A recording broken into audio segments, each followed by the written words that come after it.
Hello, I'm Anna Cabrera. We are breaking news right now here on CNN. We have just learned the Justice Department is preparing to bring charges against New Jersey Senator Robert Menendez. Now, they would be criminal charges of corruption. Let's bring in our Justice reporter, Evan Perez.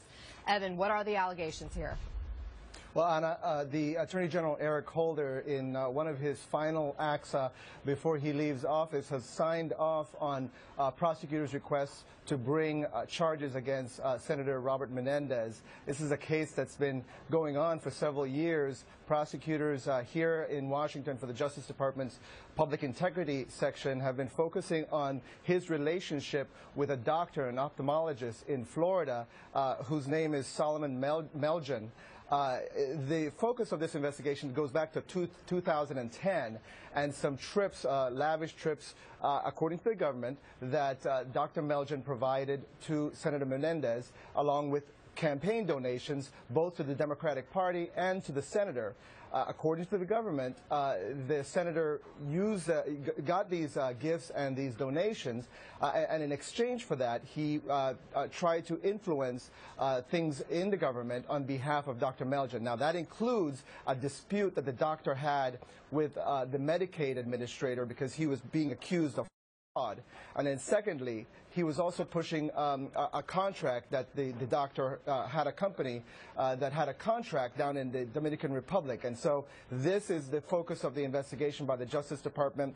We expect that these charges are going to come in the next couple of weeks. This is something that's been a long time in coming, but at the Justice Department. I want to bring in CNN's chief political analyst, Gloria Borger, now. Gloria, give us a little bit more insight into Senator Menendez. I know he is a pretty high-ranking Democrat. Yeah, he is a high-ranking Democrat, was chairman of the Foreign Relations Committee when Democrats held control. And I think what my colleague Evan's good reporting is really outlining here is sort of the classic charge of quid pro quo.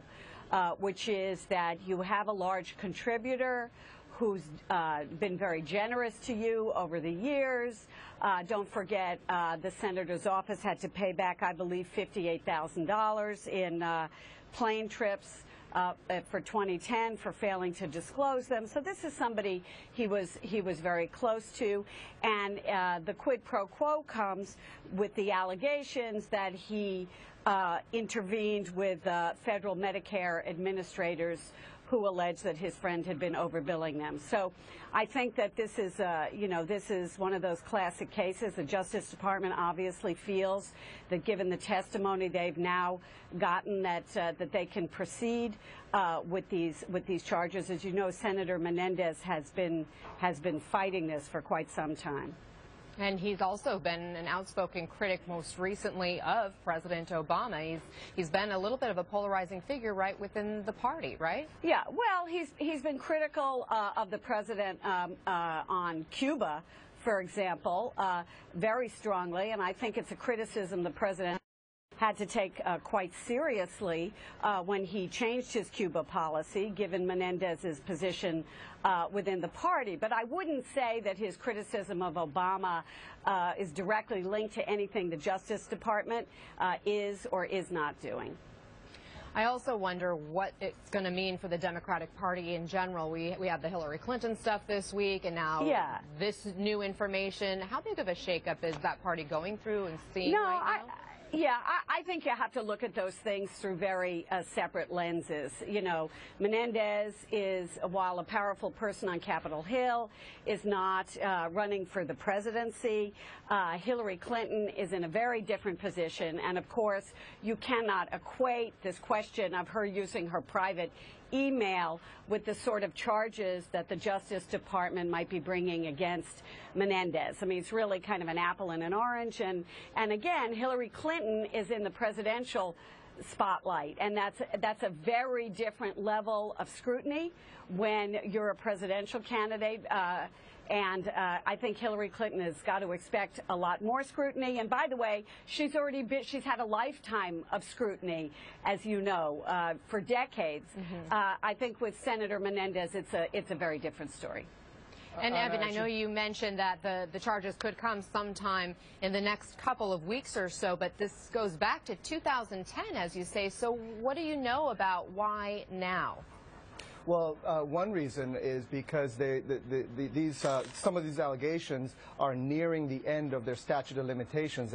Prosecutors and investigators of the FBI have 5 years to bring charges like this, and so they're nearing the end of that time, so they have to act pretty quickly. I should add, Anna, that we've reached out to Senator Menendez's office. They are not yet providing a comment. Should also say that he has, very strenuously denied that he's done anything wrong previously. We've talked to him before. Obviously, these are allegations that have dogged him for many, many years, and he has repeatedly denied that he did anything wrong. As Gloria mentioned, he paid back the $58,000, which was the cost of a couple of flights, trips he took down to the Dominican Republic with Dr. Melgen. And also, he has denied wrongdoing on this and some of the other things, because the FBI really looked at a host of issues, including, if you remember, there were some allegations that he had hired prostitutes while he was down in the Dominican Republic with Dr. Melgen, and also that he had improperly intervened on behalf of a couple of very wealthy bankers from Ecuador, the Isaias brothers. And so that also was being investigated by the FBI. We're told that both of those matters are not going to be part of this case that's going to be brought forward by the Justice Department in the next couple of weeks. All right, Evan Perez and Gloria Borger, thanks to both of you. In just moments from now, President